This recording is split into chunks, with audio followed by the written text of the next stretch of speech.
Hey guys, it's Bored with Usernames. I just thought I'd upload a very quick video here. I've just had a comment from Tea Leaf and Co. Big shout out to you, thanks for the interest in the video.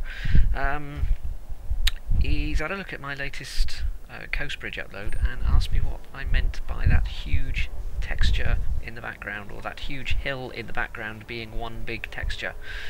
Rather than try and explain it, I thought I'd show you. So if we just head up towards the stone pier, there is the big huge hill in the background that is one huge texture. Basically what I mean by that is, instead of like the rest of the game, instead of the hill being put together with lots of different textures stitched, that is one huge model from the right to the left. That is one huge massive 3D model. Now I'm just going to use a bit of magic here, abracadabra. Ups we go. For those of you wondering, I'm using the GTA 3 console. More at the end of the video you will see how I have done that.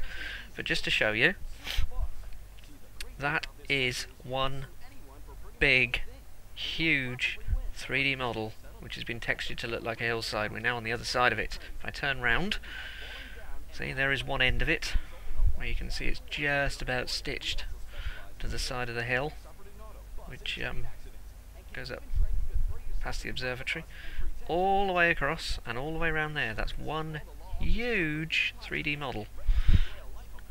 It's the biggest one in the game, and it is one single item. Just try and do a gentle landing back here. Again, I will explain how I have done the flying at the end of the video, please bear with me. It's a little program called the GTA 3 console. Let's just go across this new bridge, or the original bridge I should say.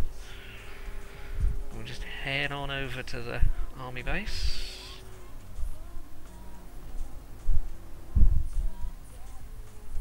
There's some new barriers I've put down there. Just turn right now.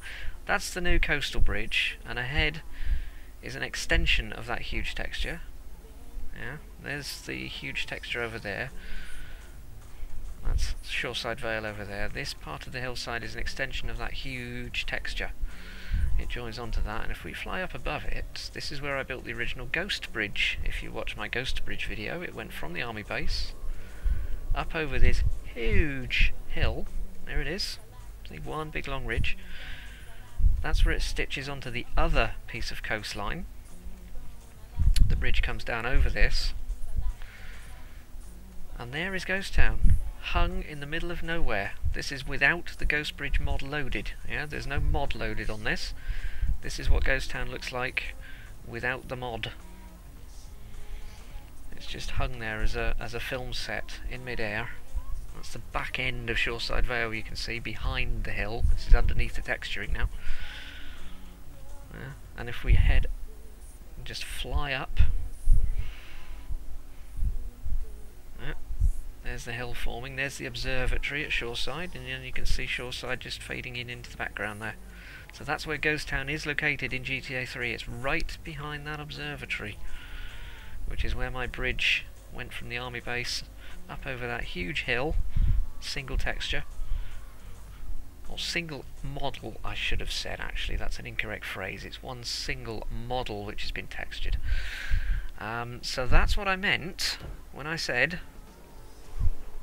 it's one big huge texture. I actually meant to say that it's one huge big model.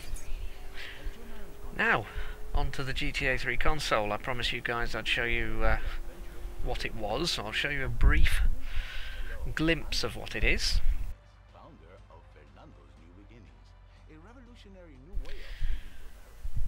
And that is the GTA 3 admin console. For those of you who were wondering what it was, you've seen me use it in various GTA 3 videos that I've uploaded over the years, and it's basically a very clever plugin which allows certain parts of the game to be manipulated directly. As you can see there, the current armor level can be set at anything you want up to 1,000.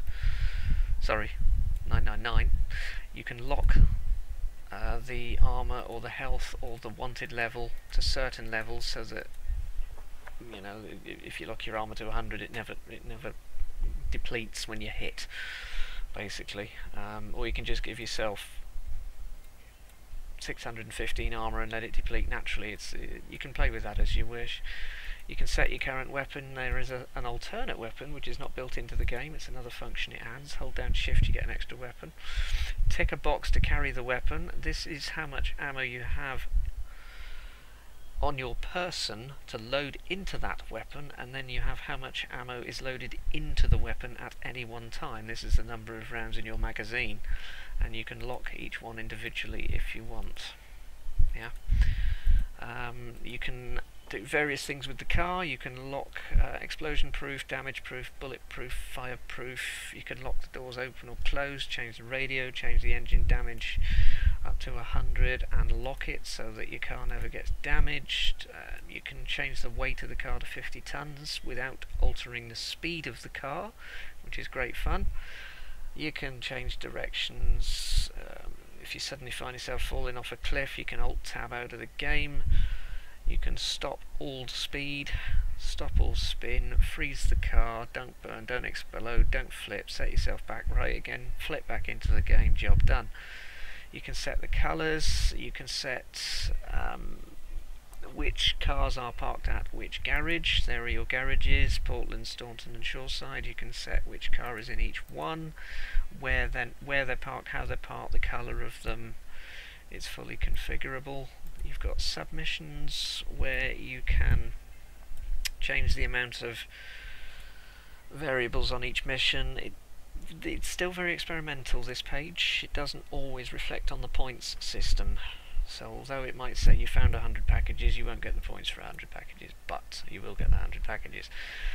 Various buttons here will complete various missions, such as taxi 100 fares, the import-exports, paramedic missions, which is useful to complete if you want extra points on your health. You can start the game by doing 12 ambulance missions and get your health bonus. You can win the Turismo mission, that kind of thing. You alt-tab out the game, click the button, alt-tab back in, and that mission is complete. These are the built-in cheats, so if you're typing them into the keyboard, you can shortcut them onto certain hotkeys on the keyboard, select it, assign it to a hotkey, press the key in-game without alt-tabbing out, without typing. There are various locations which you can fast teleport to, which have been mapped in, and this is the screen where you select which keys are mapped to which function. So as you've seen me fly around the game, increase Z speed is mapped to Z, decrease Z speed, or increase by minus. There is no decrease, you increase it by a minus value to go down. Freeze the car in mid-air, etc.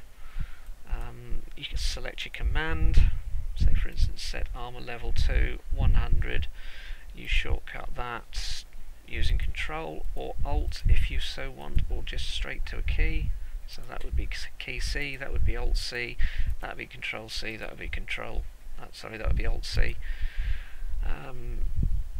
You can map a shortcut to a key if you want. You can map a location to a key, so just by pressing that key, that's where you will end up. It's a very configurable console, and once you've played the game properly, you can have some good fun with the game. And it's also useful if you're modding the game. You can quickly zip around the game at various points without having to drive there, etc.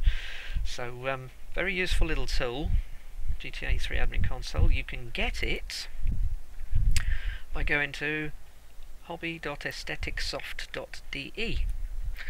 There is now version 2. I don't know the last time that it was updated, but there is now a version 2 with the VB runtime files included. You will need Visual Basic runtimes. If you haven't got them, or you don't know what they are, this is the version for you.